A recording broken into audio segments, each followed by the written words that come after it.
Okay, so I know this sounds like the start of some cheesy rom-com, but I swear to you, it happened exactly like this. I found a guy's phone number scribbled in the margins of a library book, and yeah, I actually texted him. And honestly, that impulsive little decision might have just flipped my entire year upside down. So let me back up a bit. I'm not some hopeless romantic or a guy who believes in fate or destiny or whatever cheesy stuff people say. I'm just a regular dude who likes books and coffee and usually keeps to himself. I work a pretty dull office job downtown, and most evenings I'm found holed up in my tiny apartment, binge watching shows or scrolling through my phone, living that low-key life. But last week, I was at the public library. Yeah, the actual library, not a cafe pretending to be one, because I'm trying to get back into reading more, as a New Year's resolution that's barely holding up. Anyway, I was browsing the fiction aisle, trying to pick something that wasn't just another recycled thriller, when I stumbled on this copy of Call Me by Your Name, Don't Judge Me, and something inside me told me to grab it. I took it home, cracked it open, and on the inside cover I noticed a phone number written in neat handwriting, right underneath a faded note that said, "Call me when you finish this story." I thought it was some dumb joke, or maybe the previous owner just putting a note to themselves. But then, in a different part of the book, like a margin of a chapter, there was a message written in the same handwriting. "Hey, if you're reading this, hi. I guess we have something in common now." It was playful, but kind of mysterious. I felt this weird little tug of curiosity that I haven't felt in a long time. The thing is, I'm not really the type to invade someone's privacy or whatever, but the number was there. And the note was like an invitation. So after way too much internal debate, I texted the number. The message was simple. "Hey, I found your number in this book. You still want me to call you when I finish it?" Honestly, my heart was racing like a teenager's first crush.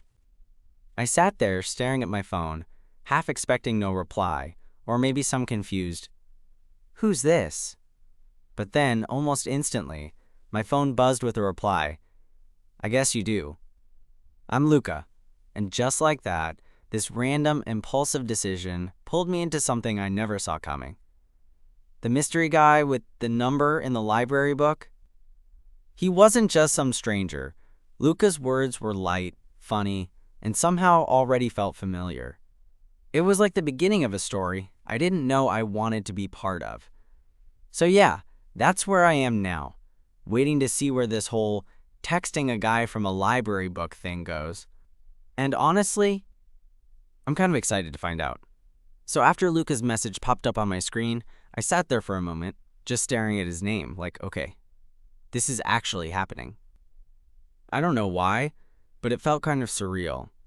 Like, I found his number in a book someone left behind, and now I was texting him like, this wasn't completely bizarre. Maybe it was the novelty of it, or maybe I was just tired of my usual routine. I typed back quickly, "Hey Luca, I'm Matt, by the way. Just finished the first chapter and yeah, I'm definitely curious." Then I added, "Also, you have a weird way of making friends." His reply came right away. "Guilty as charged. Honestly, it's just an excuse to meet someone new who might not judge me for my terrible taste in books." I laughed at that. Well, so far, you're off to a decent start. I'm not a literary snob, so you're safe. We kept texting for the next hour, mostly about the book, but quickly drifting into other stuff. Favorite movies, music, where we both worked. He's a graphic designer at some startup nearby, and the weird quirks that make us who we are. It was easy, like catching up with someone you've known forever but just never met. At some point, I glanced around my apartment and realized I'd been sitting on the couch for way too long, completely forgetting that I had dinner to make and laundry waiting. But I didn't want to stop the conversation.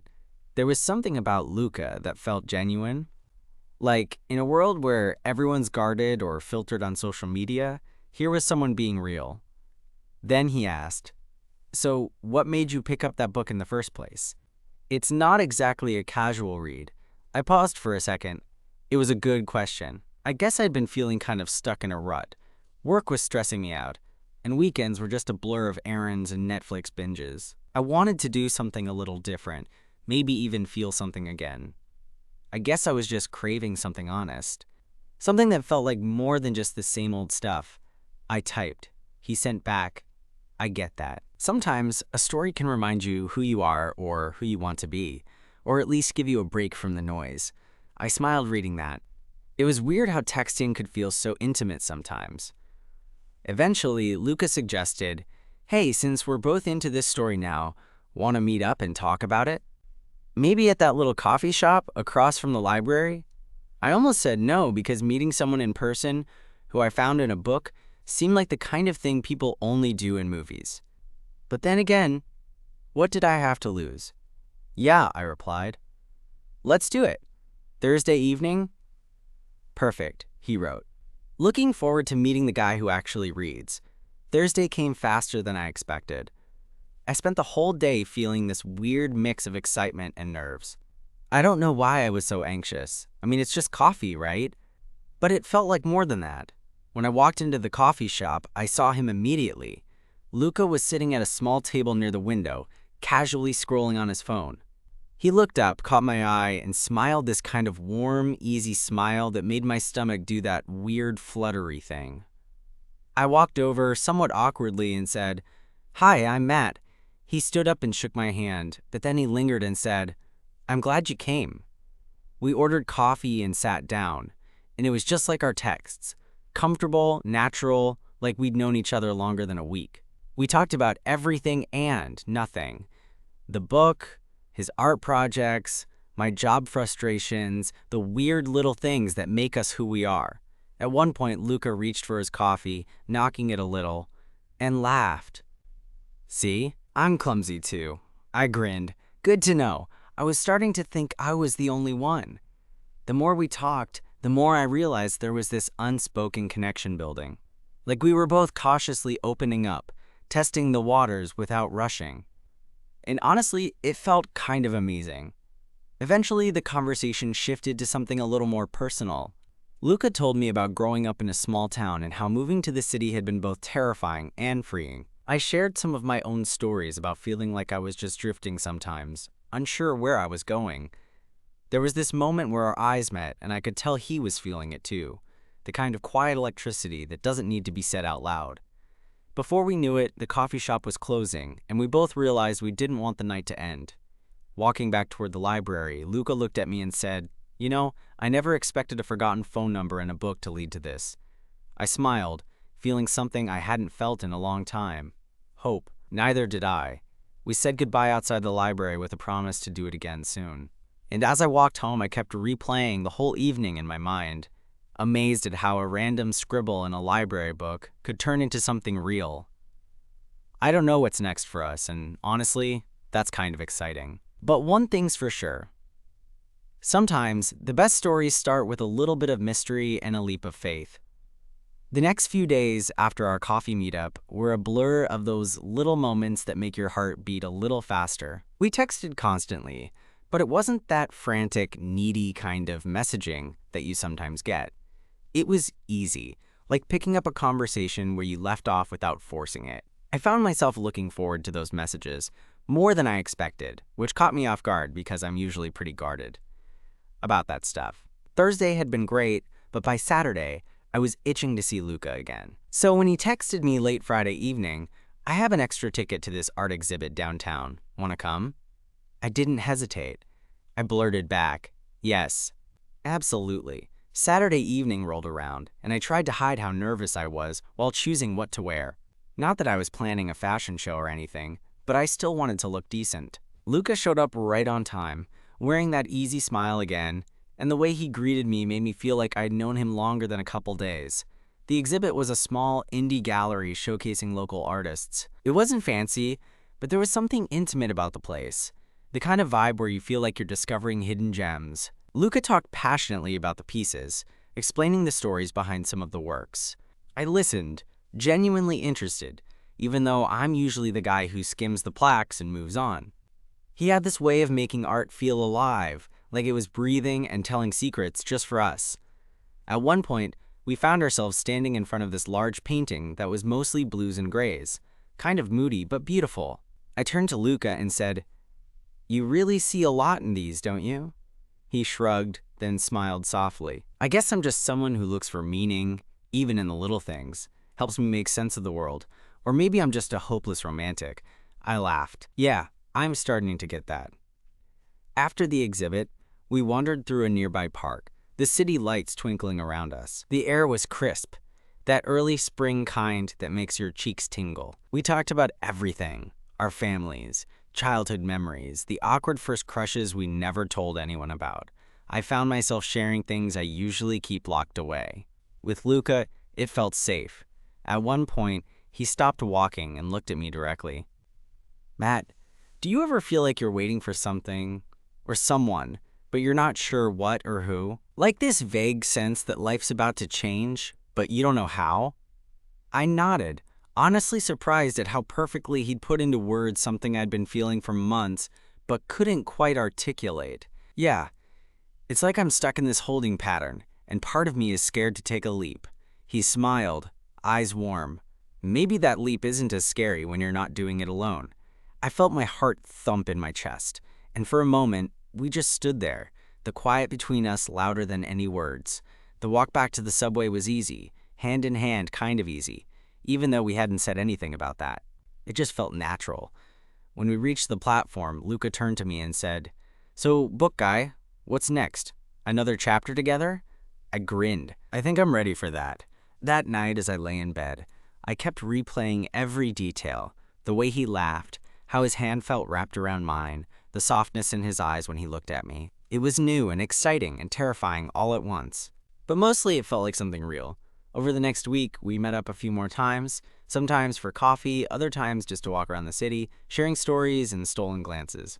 There was no pressure, no rush, just two guys figuring things out together. I started bringing that book with me everywhere, like it was a talisman, a reminder of how all this even started. One evening, we were sitting on a bench in a quiet park, the city noises a distant hum, when Luca pulled out his phone and showed me a picture he'd taken of the same book. Except his copy had doodles in the margins, little hearts and smiley faces next to certain sentences. "It's like we both see the same story differently," he said softly. "Kinda like us." I reached over, brushing a stray hair from his forehead, and replied, "Yeah, maybe that's the best part." By then, I'd realized that what had started as a random, impulsive text had turned into something I didn't want to let go of. Luca wasn't just a guy the first found in a library book. He was becoming the person I wanted to be with. But with that realization came the inevitable nervousness. What if this was just a fleeting thing? What if I was reading too much into it? I kept those doubts to myself, though. For now, I wanted to enjoy the moment. Then came the day when Luca invited me to meet some of his friends at a small gathering. I was honestly a little anxious. Introducing someone new always makes me nervous, but he promised they were easygoing. I agreed, hoping it would be another step forward. The night of the gathering, Luca picked me up, and the way he looked when he saw me waiting outside his apartment building, that same warm smile, calmed my nerves instantly. As we walked inside, his friends greeted me with genuine smiles and friendly hellos, and everything felt normal, like I was part of something. Throughout the night, Luca kept sneaking glances at me, and every time our eyes met, I felt this quiet connection strengthening. We talked, laughed, and even danced a little, and when the night ended, he walked me to the door and said, "I'm really glad you came." I smiled, feeling the kind of happiness I hadn't felt in a long time. Me too. As I lay in bed that night, I realized something important. Sometimes, the best stories don't come from books, but from the moments you least expect, like finding a phone number in a library book and having the courage to text it. And maybe, just maybe, that little act of randomness can change everything. After that night at Luca's apartment, things started to feel different. Not in a dramatic overnight way, but in that subtle shift where you realize your whole world is starting to revolve around someone else's smile or the sound of their laugh. I was trying to act casual about it, but if I'm honest, I was already hooked. We fell into this easy rhythm, texting during the day, grabbing dinner, or wandering the city at night, sometimes just sitting side by side in silence, which surprisingly felt as meaningful as any conversation. Luca had this way of making even the simplest moments feel significant, like we were building something that neither of us quite knew how to name yet. One evening, About 2 weeks after that first coffee meet, Luca invited me to his place for dinner. He insisted he wasn't a great cook, but I didn't care. I was just excited to spend more time with him outside the usual public spots, to see the messy, unfiltered side of him. When I arrived, his apartment was cozy, but bursting with personality. Sketchbooks stacked on the coffee table, prints on the walls, some half-finished paintings leaning against corners. He gave me a shy smile and handed me a glass of wine. "We can't let the artist starve," he joked, gesturing toward the small stove where a pot simmered gently. We settled in the living room after eating, and suddenly the conversation took a turn I hadn't expected. Luca grew quiet, eyes tracing the patterns on his worn couch. "Can I tell you something?" he asked, voice low. "Of course," I said, leaning forward. He swallowed hard, then said, "I didn't just leave my number in that book on a whim. It was more a hope, I guess. I was sort of waiting for someone to actually take the chance to reach out." I blinked, surprised. "You were hoping someone would find it? That's kind of amazing." He shrugged, a little embarrassed. "Yeah, I guess I was tired of waiting for things to happen the usual way. And honestly, I was scared of rejection. So I did this weird thing, left a little breadcrumb trail, hoping for a sign. I felt my chest tighten, not from pity, but from how brave that was. Well, I'm glad I found it, because here we are." He smiled, and I could see a flicker of relief in his eyes. For a moment, everything felt fragile, like we were standing on the edge of something we both wanted but weren't sure how to hold on to. After a beat, I said, "So, what happens now?" Luca looked at me, searching, and then answered, "I want to figure that out with you." The honesty in his voice was disarming. I felt the walls I'd been keeping up for years start to crumble just a little. A few days later, we planned a weekend getaway. Nothing fancy, just a cabin a couple hours outside the city, a chance to escape the noise and really see each other without distractions. I was nervous about the trip. Meeting someone's friends and sharing small city dates was one thing. Spending days together in close quarters felt like a whole new level. We drove out early Saturday morning, windows down, music playing softly as the city skyline faded behind us.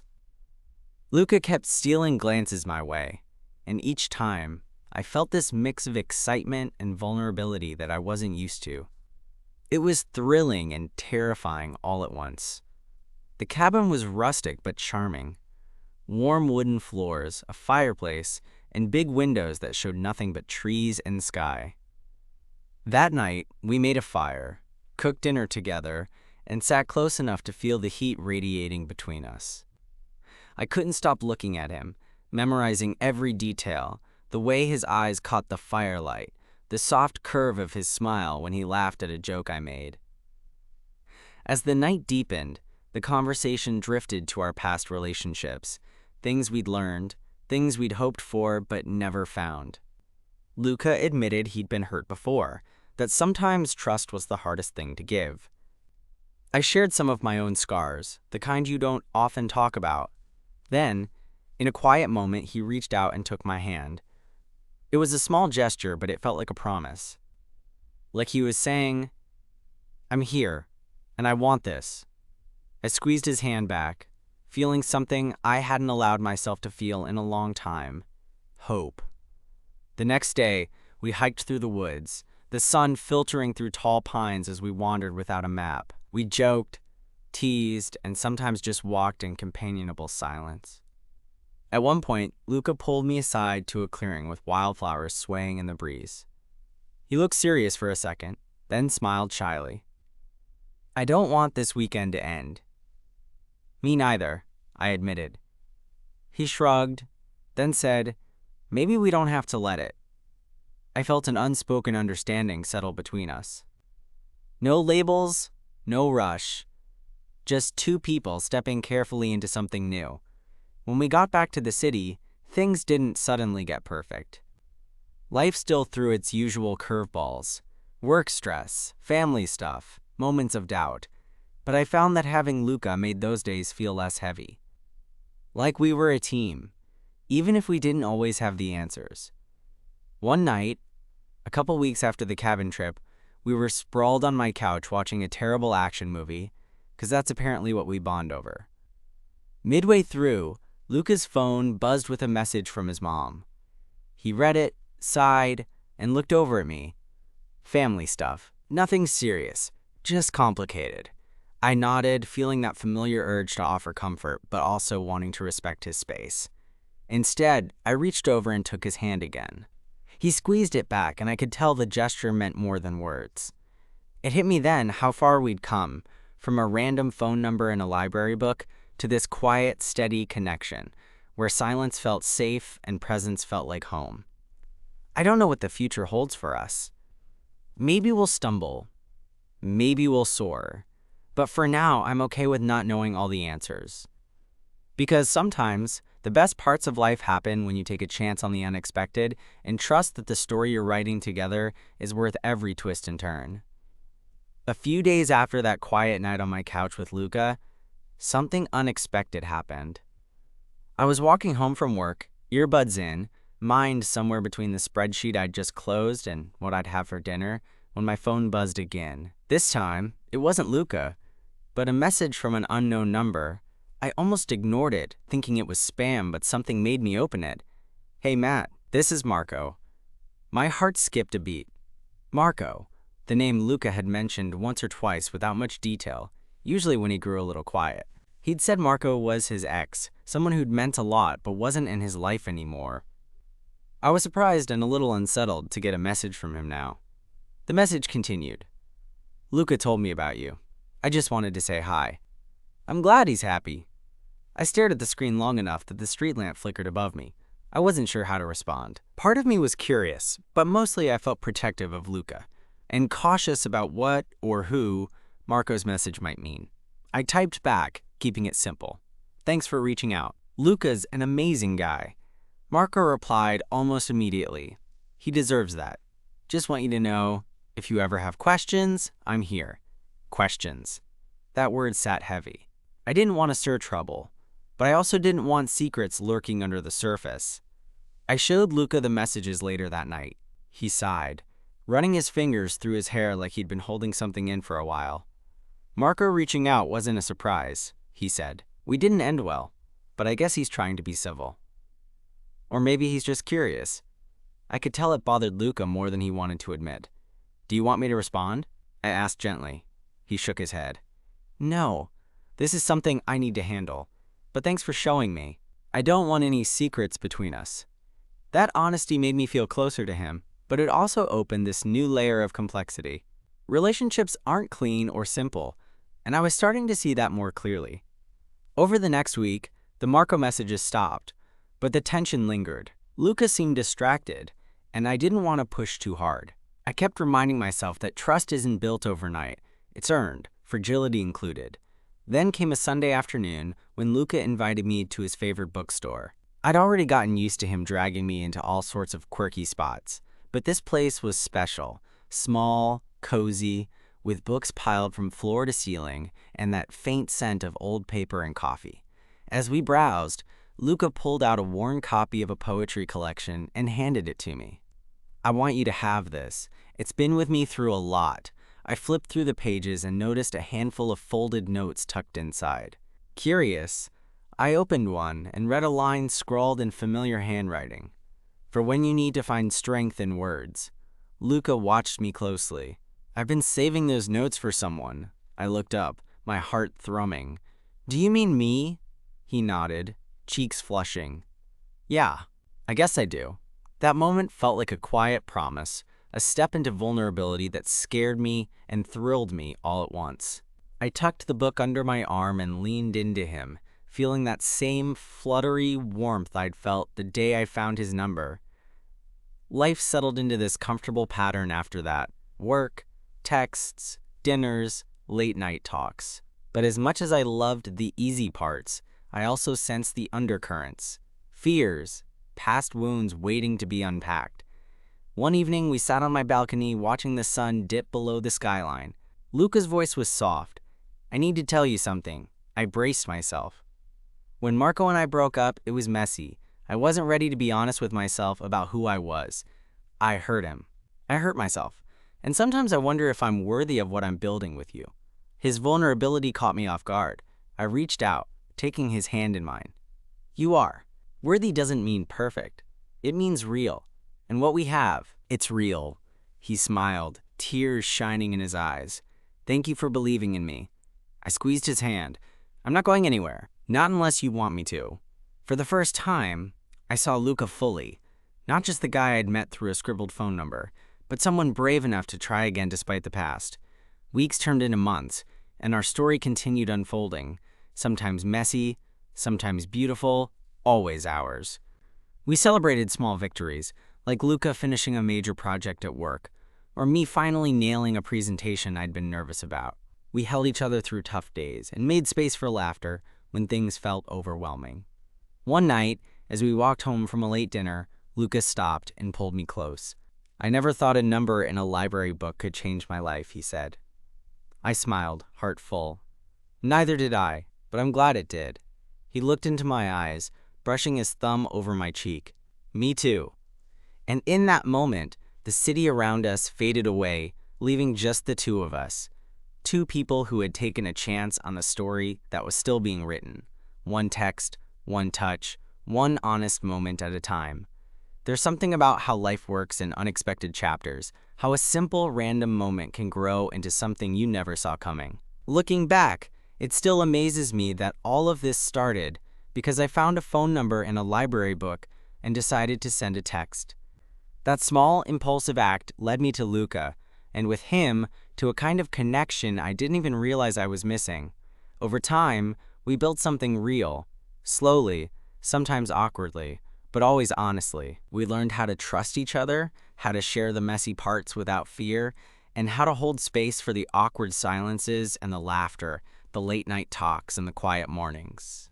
Luca taught me how to see the beauty in vulnerability, and I hope I helped him feel less alone in his own doubts. It wasn't perfect, of course. We had moments where the past crept in, where old insecurities whispered louder than they should.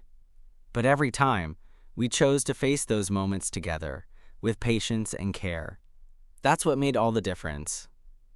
One chilly evening, a few months after that walk home, when Luca whispered how crazy it was that a number in a book changed his life, we found ourselves on a bench in the same park where we'd shared so many conversations. The city lights twinkled around us, but all I could focus on was him. He reached out, brushing a strand of hair from my face, and said softly, "I'm thankful for you." For this, us. I smiled, feeling warmth spread through my chest. Me too. It's like we wrote our own story, one page at a time. He laughed quietly and leaned his head on my shoulder. In that simple gesture, I felt the kind of peace that comes when you know you're exactly where you're supposed to be, with someone who sees you. Not just the good parts, but everything. No grand declarations. No fireworks. Just two people, connected in a way that felt steady and true. Sometimes, I think back to that library. That day, I found the book with his number scribbled inside. At the time, I never imagined it would lead to this. Someone who became my partner, my confidant, my unexpected love story. And maybe that's the best lesson of all, that the most meaningful stories aren't the ones you plan or predict. They're the ones you take a chance on, the ones you nurture with honesty and kindness, the ones that grow into something quietly extraordinary. So yeah, I texted a stranger from a library book, and that text turned into a connection that changed everything. And I'm grateful every day that I took that chance.